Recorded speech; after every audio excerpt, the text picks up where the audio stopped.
cheating running rampant in Magic the Gathering, Path of Exile 2, 0.2 notes, and finally more Dragonstorm Spoilers that have dropped since the last week, because as if my girlfriend's Tiamat deck didn't need to be any more powerful. This is the Goblin Grenade Podcast, but first, that lovely intro. My name is Dom Douglas, and I've been playing Magic the Gathering for what seems like forever, but in fact, it's only been on and off for about 30 years.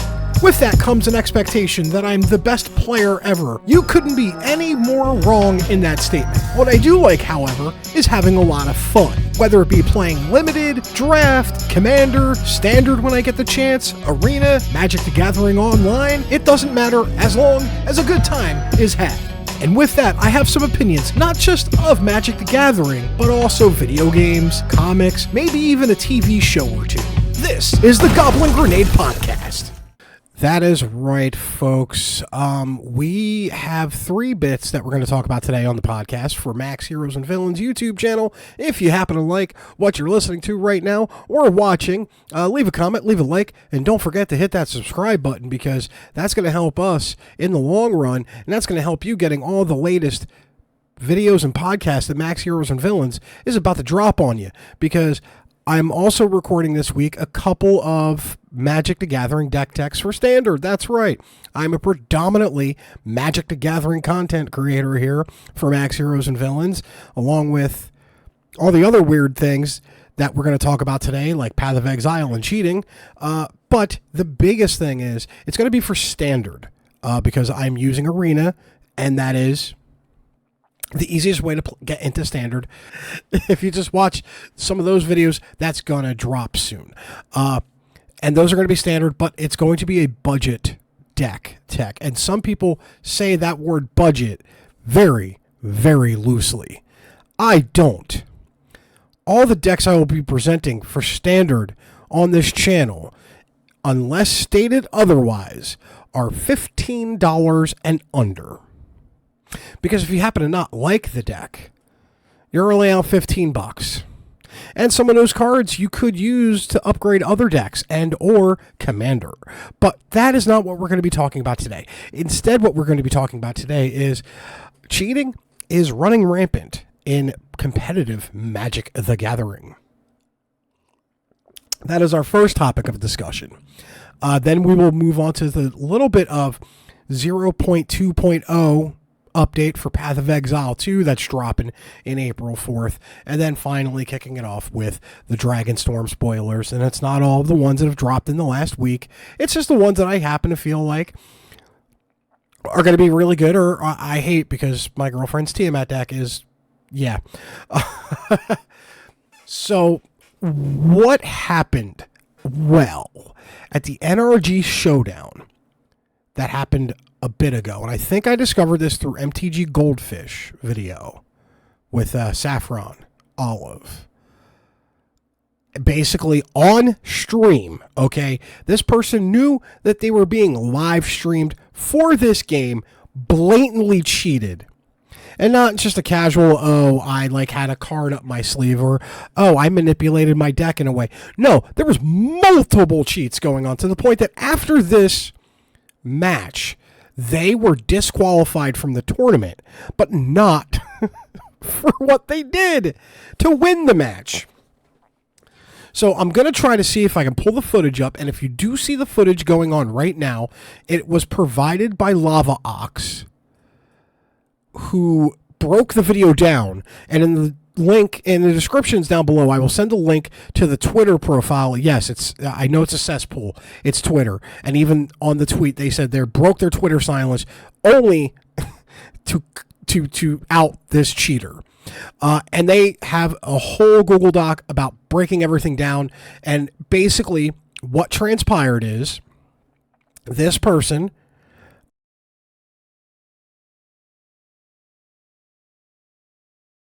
okay, had the wrong deck list, and also in the video had a card tucked on his lap that the camera catches every now and again. The biggest things on this: You see that he's played 2 planes. He only had 1 registered. And the big problem is in an open... The open deck list format like this is done so you don't inadvertently sneak cards in the middle of the tournament if you notice a bunch of people are playing this one particular deck type. So you can't shove them in your sideboard and say, oh, they were always there. No, you have to register your deck, and that 75 plus cards have to be what you roll with.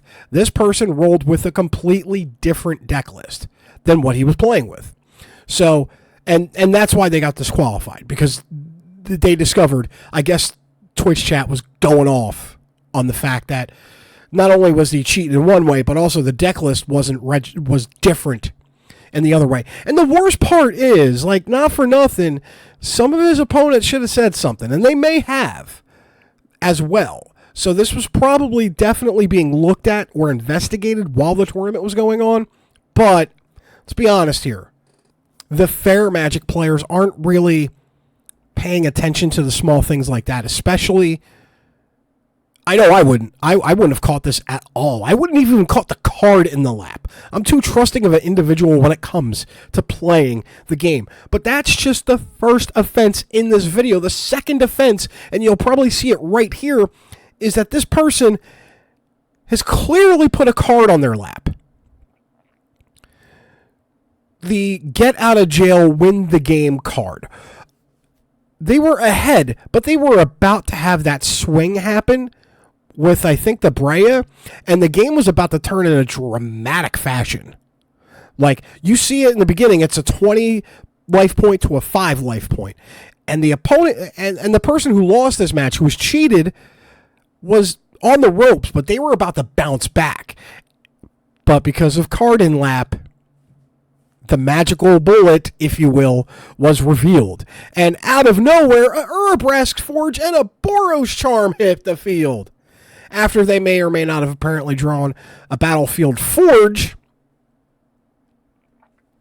which is another issue I think may have happened.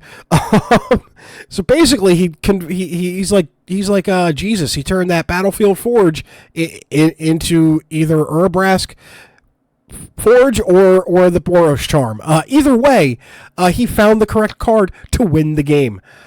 So after that round, they were disqualified for inaccurate deck list and presenting a inaccurate deck after you've submitted your deck list. How does this happen? Well, it's a long tale that started in 2016, 2017, all the way up to 2023. The way it used to work, Wizards of the Coast had a uniform rule set for judges. A uniform pattern, so consistency would be key. Well, judges didn't really get paid a lot, and there was judge promos were the basic, like, reason to be a judge, if you will, and just getting more experience in that field. I've never been a judge. I've never wanted to be a judge. You couldn't ask me to judge. I will be a friendly judge because I know some of the rules, but don't quote me on my stuff being 100% correct. And if I'm not entirely sure, if there's even a whiff of uncertainty floating on me when I'm trying to decipher a rule, I will ask somebody, hey, anybody know anything more than I would? And that's in Magic. I don't do that in real life. I don't know why. Don't follow my life advice. I'm a hot mess, folks. But Wizards had a uniform policy, and then the judges sued for unpaid wages and overtime. Because being a judge is an all-day affair, if not an all-weekend affair. And you're talking 10-plus hour days. And after 8 hours, that's supposed to be overtime wages, and sometimes it'd be 12, 13, 14-hour days. And they weren't getting paid for that. So they sued Wizards of the Coast. Wizards of the Coast basically took their ball and went home, leaving the judge programs to be self-regulated with no uniform rule set. And they passed it off to 2 judges. I think the Judge Academy and one other place. And so basically there's now 2 entities with their own 2 different rule sets, with their own 2 different systems for being a judge, and no consistency between the 2. whereas we had uniform consistency before. And then in 2023, Wizards completely removed themselves from those two particular judge formats, to the point that now there's nothing stopping anybody from being a judge as long as the tournament organizer says so. Heck, I could, when Max Heroes and Villains starts rolling out Magic stuff, I could technically lay claim to be a judge as long as the ownership of Max Heroes and Villains says I am. Oh, and like saying how I could be, we're a judge. Yeah, we're not doing that at Max Heroes and Villains, okay? When we start running Magic, we're not doing that. Because there's no uniformity. Wasn't like that before.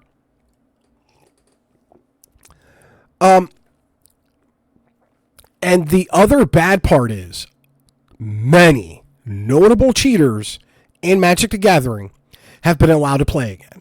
People who have had lifetime bans or multiple year bans have been allowed to play again because the lifetime bannings was a Wizards of the Coast thing. And when Wizards of the Coast ran it, great. Then they got rid of it and never really transferred information over. So now the two judge programs don't have those ban lists. And then even then, the tournament organizers don't have those ban lists either. So many famous cheaters who have been caught on camera by judges and players and Twitch chat, or people who are just unimportant pieces of crap in life, who have been banned for doxing content creators and just being general otherwise garbage human beings, are allowed to play this game again in a sanctioned tournament since this. So and ever since real money stakes tournament play is kicked off in late 2023, 2024, there's been this slow escalation to now it's getting to be an almost weekly occurrence where somebody's getting cheated and getting caught cheating. And the best part is it's on live stream. You knew you were being live streamed. You knew thousands of eyes potentially would be on you and your every movement. And you couldn't control yourself. So that tells me the quality of character that allegedly you couldn't, you are so abhorrent of a cheater that you can't play the game without cheating. You don't need to be in this. You shouldn't be able to compete anymore. And in the old ways, Wizards would have given him a 2-year ban, and then after that 2-year ban, it would have been a lifetime ban for cheating. And Wizards was not shy about bans when people would get caught. Heck, I think a Hall of Famer got banned. Let me double check that. And I'm going to say the name wrong, and I apologize. I'm from Southeast Kensington, Philadelphia. Yuya Watanabe has been found guilty and punished by cheating. Discovery of marked cards in tournament earlier this month. What had happened was him and his sponsors, he basically had marked cards where the good lands were all the right corners were folded in and everything else wasn't. The sleeves in question were examined multiple times by multiple judges and tournament officials. They reviewed recordings and matches from Mythic Championship 2 as well as past tournaments, and we considered statements from him as well as Mythic Championship 2 judges and tournament officials. The result of that investigation is that effective immediately, he is banned from DCI sanctioned events for a period of 30 months, is removed from the MLP, and is removed from the Magic Hall of Fame. This person was probably one of the best drafters in the game at the time. They were in the Hall of Fame. No easy feat. And they were still cheating. And they got caught. And they were punished heavily for it. A 30-month ban. Being removed from the Hall of Fame with probably never getting into that illustrious group again. And the Hall of Fame, being in a Magic Hall of Fame may not seem like, that's... There used to be benefits to being in the Hall of Fame. Okay? And I think there still are. I'm going to just shoot off the top of my head because I don't feel like looking it up. Bad on me, I know. As I said earlier, don't take life advice from me. I'm a hot mess. You could get into certain Pro Tours, I think, once or twice a year, just because you were in the Hall of Fame. Every now and again, when you hear about a Hall of Famer getting into like a Pro Tour event after like not playing for a couple of years. That's just a flex, I think. And it's happened numerous times. But so now with none of that happening, there's no uniformity, and this particular person could go to another store as long as it wasn't the same event organizer and continue to play Magic the Gathering at a competitive level where cash money is involved. And I know there might be some people who are like, oh, it's just a card game and whatnot. It's not the equivalent to cheating in poker, but this would be the equivalent of, like, a poker cheat that this would equate to would be kind of like having a card up your sleeve, or replacing smaller denomination chips with bigger denomination chips. In sports, this would be the equivalent of throwing a game because your friends bet on the other team to win type of stuff. Disgraces the value of competitive environment because you're not being fair. This is also like, using PEDs in sports as well. I'm not saying it's the same. I'm saying this is what the equivalent to that would be. So that is, and I don't think it's going to get any easier either, because there's no hope in sight, because neither of these two now judge programs aren't even talking to each other, or even, from what I can understand, sharing databases with each other, or have a uniformed database that they can provide Wizards, because Wizards themselves has removed themselves from the equation. They have literally said, we don't want nothing to do with this anymore. This is what happens when you suit us. And that's a problem, Wizards, because you were correctly sued, under this man's opinion, for a valid reason. And when you got caught on your BS, you decided to peace out. So I don't have any real sympathy for Wizards in this one either. But yeah, if you go to Lava Ox's link in the description down below, it's a better full breakdown. Some of the video coverage I've given you is not the best. I mean, I literally recopied Pleasant Kenobi's video and talked over that because I'm a trash human being. But that is cheating running rampant. And look, if you're cheating in Magic the Gathering and that's your hobby, okay, what does that tell you about your what does that tell me about you in real life, like in the rest of your life? If you have to cheat in a hobby, and this is not the professional level stuff, this is like your lowest stakes FNM, where I have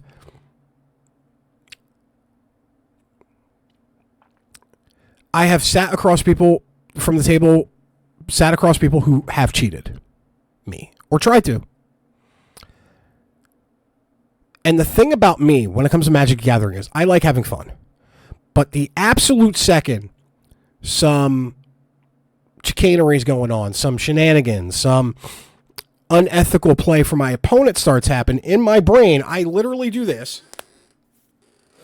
All right, time to take this serious now, because I could play professionally if I wanted to. I hate doing that. It is not. I'm not built that way anymore. It is a different mindset. It is a different way. There is a huge difference between casual Magic and competitive level Magic, and I even forget that a lot, especially when it came to EDH and CEDH. I would forget that there is a distinctive line and a distinctive way of playing when you put the word competitive into it. And this is not like F&M stuff. I'm talking RCQs, regional qualifiers, PCQs. I playing professionally like that, I could easily do. I could sell all these cards, all these commander decks, except for like one or two. Get a modern deck, get a standard deck, and continue to roll and grind. I'm not built that way anymore. But if you dare cheat across the table for me, and it could be something as simple as like not registering damage, or trying to sneak a card in, or drawing multiple cards when you shouldn't be, I'm not going to tell the judge.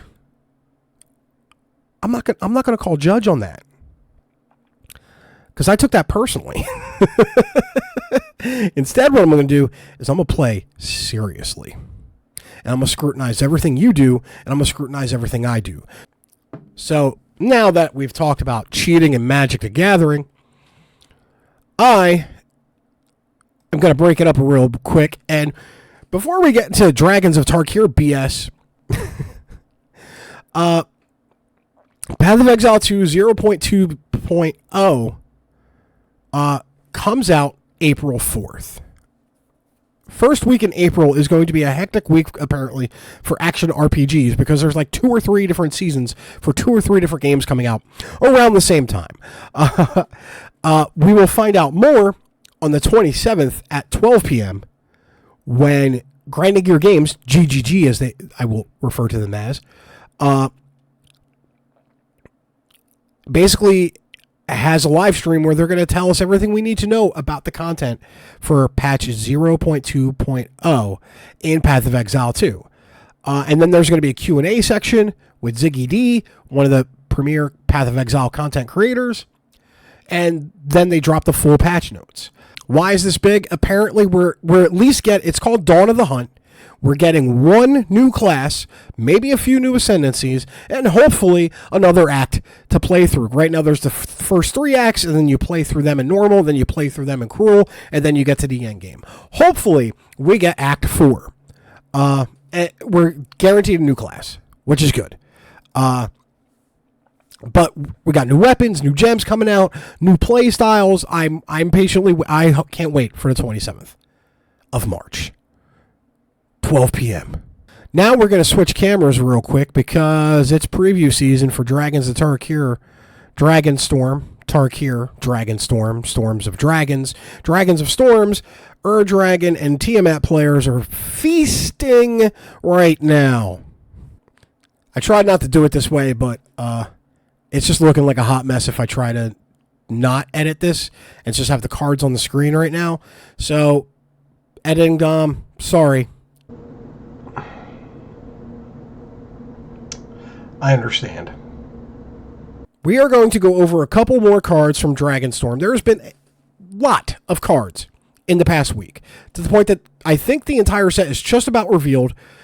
2 or 3 of the commander decks have been revealed, and they are looking amazing right now. But this is some of the cards that I've seen that I think that I like and don't like. I will say this. My girlfriend's Tiamat deck is going to eat very, very well on this set. It has been a while since she has been able to upgrade the deck other than lands. And I told her this last night. I'm like, the problem you're going to have is a lot of these decks that are right here behind me, like right there. A lot of those decks get upgraded maybe 1 card a set if they're lucky. There are some cards in there. There are some decks in there that have not been touched in years. And I only knew that because when I put my lists up on Archideck, which should be in the comments, in the description down below, I realized there was maybe like 3 or 4 decks in there that have not been touched since they were created, or have been touched in years. Like my Tarland, my Gimli and Legolas Counter of Kills deck. But all the other decks have been improved on average less than 1 card a set. Because I'll have a set that drops like Aether Drift, where I actually replaced 5 cards in Zada with Aether Drift cards, because I started doing the Start Your Engines mechanic because of the 1 card. So there's stuff like that. Hey, look, I said my Zada deck it's not here for a long time. It's here for a good time. It's not here for an intelligent time. It's here for the dumbest, funnest possible time. And if I'm going to put 5 or 6 cards in there that have the Start Your Engines mechanic, just for the 1 card that I get to tap to add 1 red mana for each goblin I control, I'm going to do it. I don't care. So the problem I've been trying to allude to with her is that you're going to eat so well that you're doing years of replacements in one set. So I'm trying to get her to focus on 10 cards, even though she legitimately could put 15 in there. And we are going to start with a card that is not going in one of her, and not going in her Tiamat deck. Awakened the Honor Dead for black, green, and a blue for a Saga. As this Saga enters, and after your draw step, add a lore counter, sacrifice the Saga after step 3. First step, destroy target non-land permanent.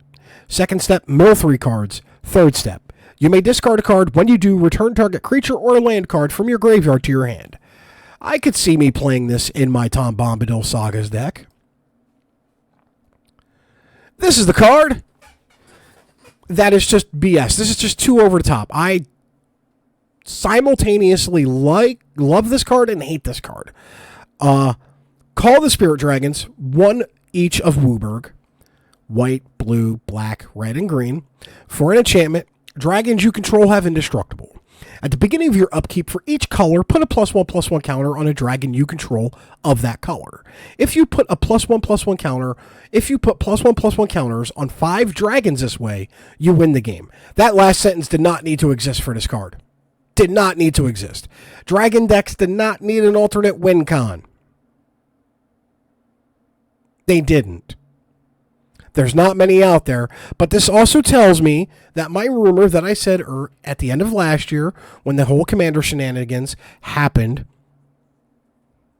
we may see Coalition Victory get unbanned, because this card exists.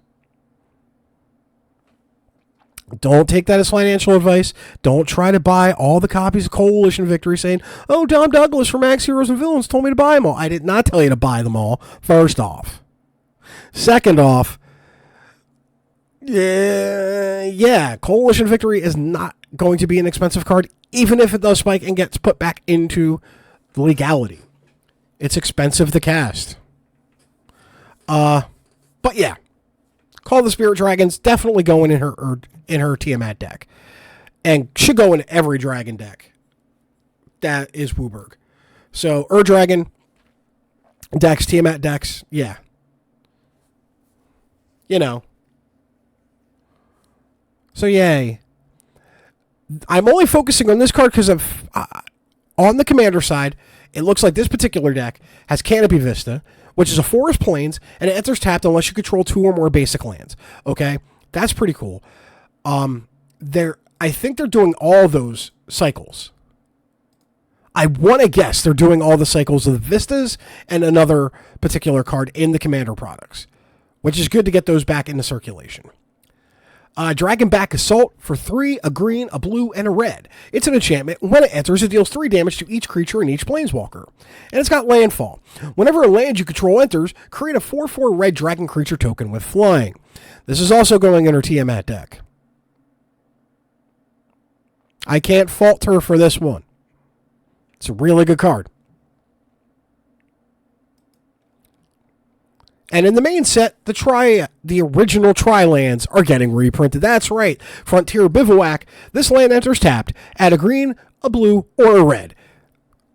These cards were the legit hotness and they were uncommon back then. Okay, they were uncommon lands back then, but they were such in that format, in that standard format for Tarkir. These were legit so good because it fixed you so well. If you got this on turn 1 on mind you, a slower standard format, by the way, you were okay with your first 2 land drops being one of the OG Tri-lands.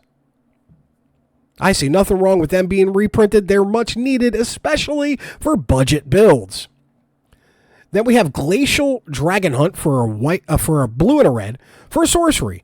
Draw a card, then you may discard a card. When you discard a non-land card this way, Glacial Dragon Hunt deals 3 damage to target creature. Pretty good removal in standard. I see this getting played in standard a lot in Izzet decks.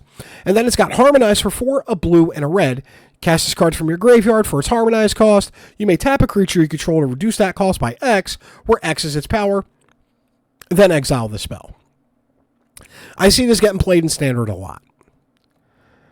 Then the card that made me go, ooh,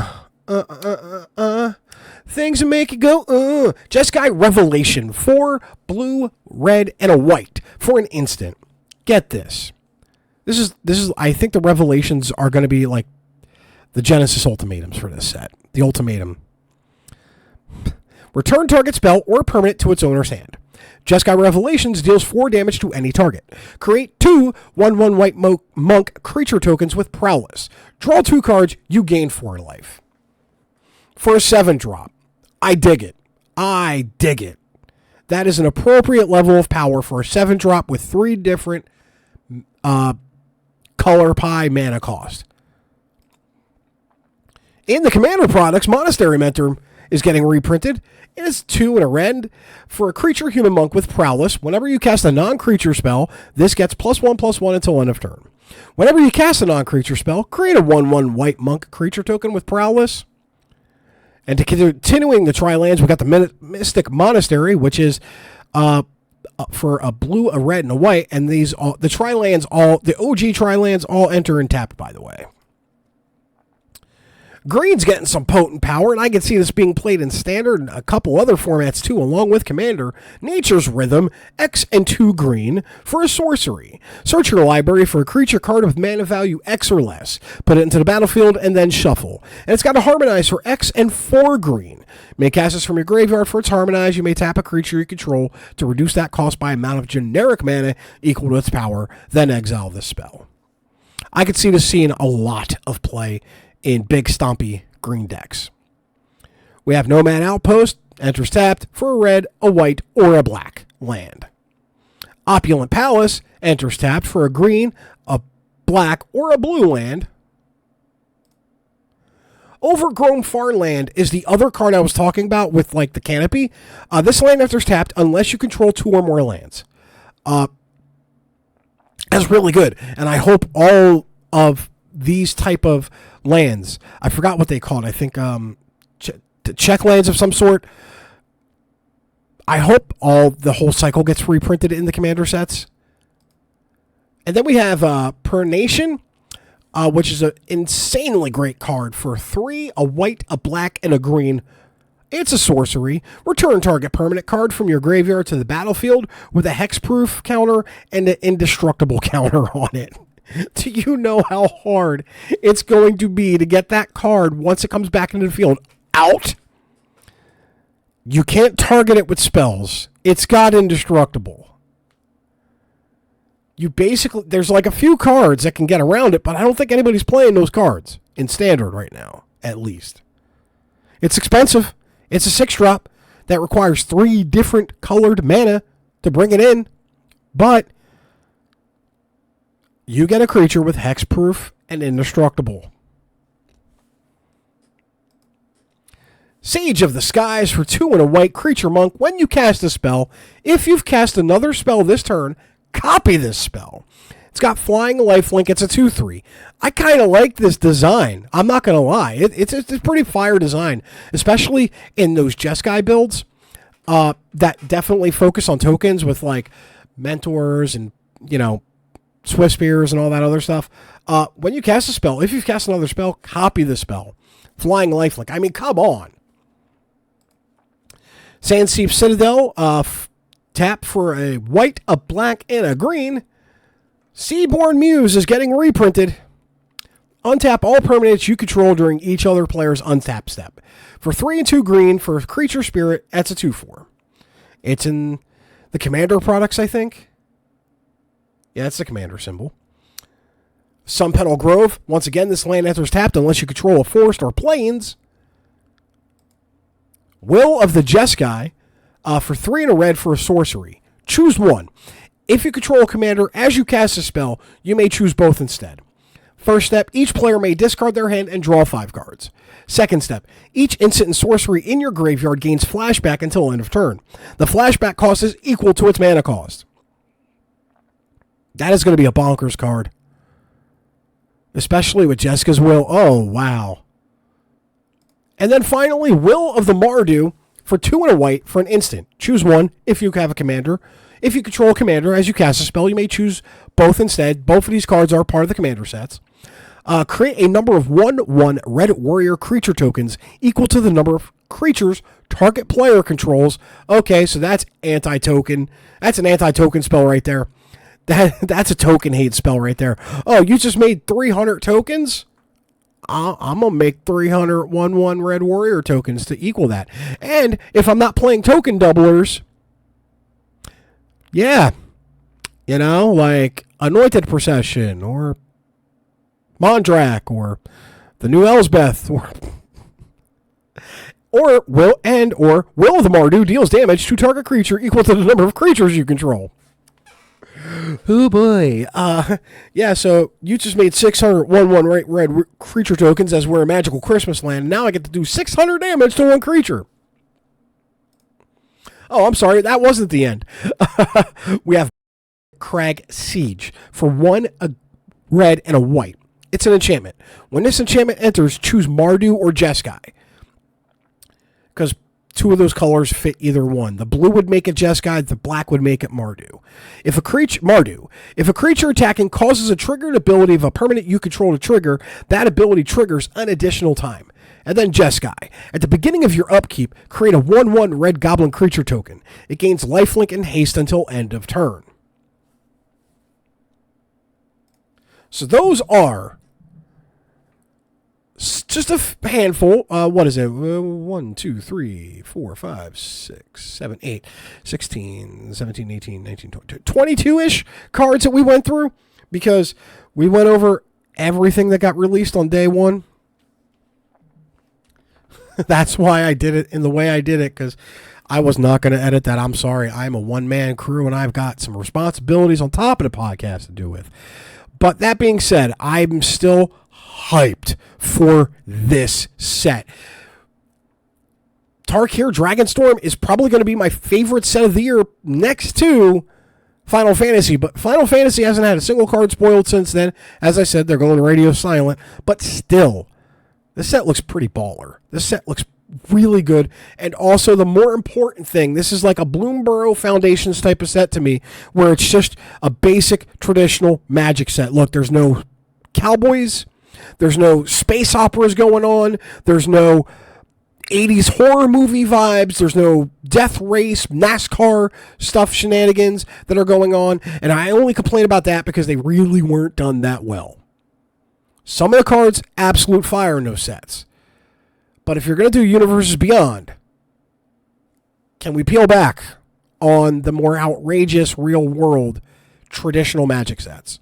Because now that you have Universes Beyond, you don't need to do the 80s horror movie set you don't need to do Duskborn. However cool of a concept you thought it was, you could easily turn that into a Universes Beyond set now. Now you can, because canonically they are a part of the sets now. They are standard now. But hopefully Dragonstorm is bought in mass and does gangbusters and sells outrageous numbers, because Aether Drift hasn't. But that is a topic for another day. My name's been Dom Douglas, the voice of XWW, Max Heroes and Villains, sister company, here for Max Heroes and Villains YouTube channel for the Goblin Grenade Podcast, and may your top deck always be mythic. I am not going to like having to sort out through her Tiamat deck. It's going to be really silly.